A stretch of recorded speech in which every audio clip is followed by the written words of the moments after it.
ప్రధానిగా ప్రమాణం చేసిన మోదీ కాసేపట్లో ప్రధానిగా బాధ్యతలు స్వీకరించనున్నారు. సౌత్ బ్లాక్ లోని పీఎంఓలో ఆయన ఈ బాధ్యతలను చేపట్టనున్నారు. మధ్యాహ్నం తర్వాత కొత్త మంత్రులకు శాఖలను కేటాయించే అవకాశం ఉంది.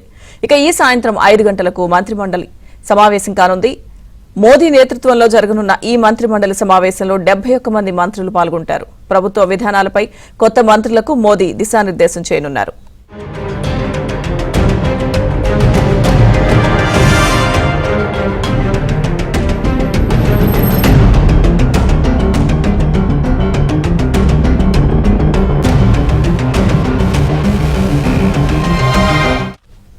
నిన్న ప్రధానిగా ప్రమాణం చేసిన మోదీ కాసేపట్లో ప్రధానిగా బాధ్యతలు స్వీకరించనున్నారు.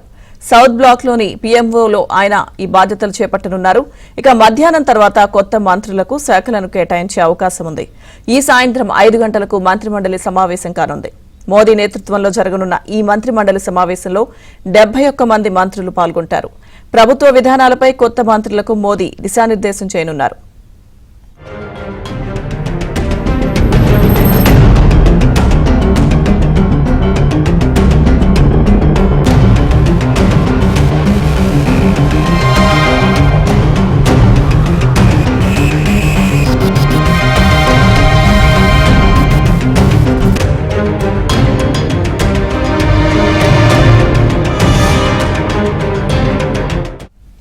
నిన్న ప్రధానిగా ప్రమాణం చేసిన నరేంద్ర మోదీ కాసేపట్లో ప్రధానిగా బాధ్యతలను స్వీకరించనున్నారు. సౌత్ బ్లాక్ లోని పీఎంఓలో ఆయన ఈ బాధ్యతలను చేపట్టనున్నారు. ఇక మధ్యాహ్నం తర్వాత కొత్త మంత్రులకు శాఖలను కేటాయించే అవకాశం ఉంది. ఈ సాయంత్రం 5 గంటలకు మంత్రిమండలి సమావేశం కానుంది. మోదీ నేతృత్వంలో జరగనున్న ఈ మంత్రిమండలి సమావేశంలో 71 మంది మంత్రులు పాల్గొంటారు. ప్రభుత్వ విధానాలపై కొత్త మంత్రులకు మోదీ దిశానిర్దేశం చేయనున్నారు.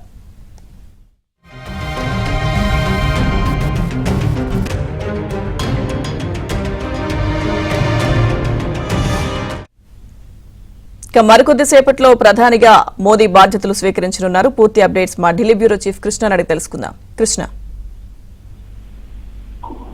లక్ష్మీదుర్గ మరికొద్దిసేపట్లో ప్రధానిగా మోదీ తన బాధ్యతలను స్వీకరించబోతున్నారు. ఆ తర్వాత సాయంత్రం 5 గంటలకి ఆయన కేబినెట్ సమావేశాన్ని కూడా ఏర్పాటు చేశారు. ఆ కేబినెట్ సమావేశంలో అందరూ మొత్తం 72 మంది కూడా పాల్గొనబోతున్నారు. ఆ సమావేశానికి ముందే ఈ యొక్క ఏదైతే శాఖలను ఈ 72 మందికి శాఖల్ని కేటాయించబోతున్నారు.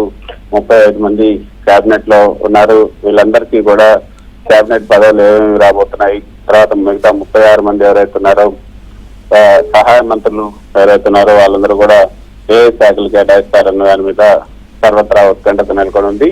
సో 5 గంటలకి కేబినెట్ సమావేశం అంటే మంత్రిమండలి సమావేశం జరగబోతుంది. ఈ మంత్రిమండలి సమావేశంలో ఏం చెప్తారు ప్రధాని అన్న దాని మీద కూడా సర్వత్రా ఉత్కంఠత నెలకొనుంది. నిన్న వీళ్ళందరినీ కూడా పిలిచినప్పుడు అంటే ప్రమాణ స్వీకారం చేయడానికి ముందే వీళ్ళందరినీ పిలిచినప్పుడు ఉందాగా అనుకువగా ఉండండి, పార్టీలకు అతీతంగా తోటి సభ్యుల్ని గౌరవించండి అని కూడా ఆయన చెప్పడం జరిగింది. మంత్రులంతా ప్రజలకు నచ్చేలాగా అనుకువగా హుందాగా ఉండాలి, విధి నిర్వహణలో అత్యంత పారదర్శకంగా వ్యవహరించాలని కూడా కొత్త మంత్రివర్గానికి ప్రధాని మోదీ సూచించారు. ఇక వికసిత్ భారత్ లక్ష్యం నెరవేర్చేందుకు మంత్రివర్గం అంతా కూడా కృషి చేయాలని ఆయన స్పష్టం చేశారు. వీళ్ళందరికీ అంతేకాకుండా మిగతా అనేక విషయాలు కూడా చెప్పారు. ఏదైతే మంత్రులందరికీ కూడా సముచిత గౌరవం ఇవ్వాలి, మిగతా వారందరితో కలిసి పనిచేయాలి, వీలైనంత త్వరగా 100 రోజుల కార్యాచరణ సిద్ధం చేసుకొని దానికి అనుగుణంగా పనిచేసేందుకు మంత్రులంతా కూడా సిద్ధం కావాలని ఆయన కోరడం జరిగింది.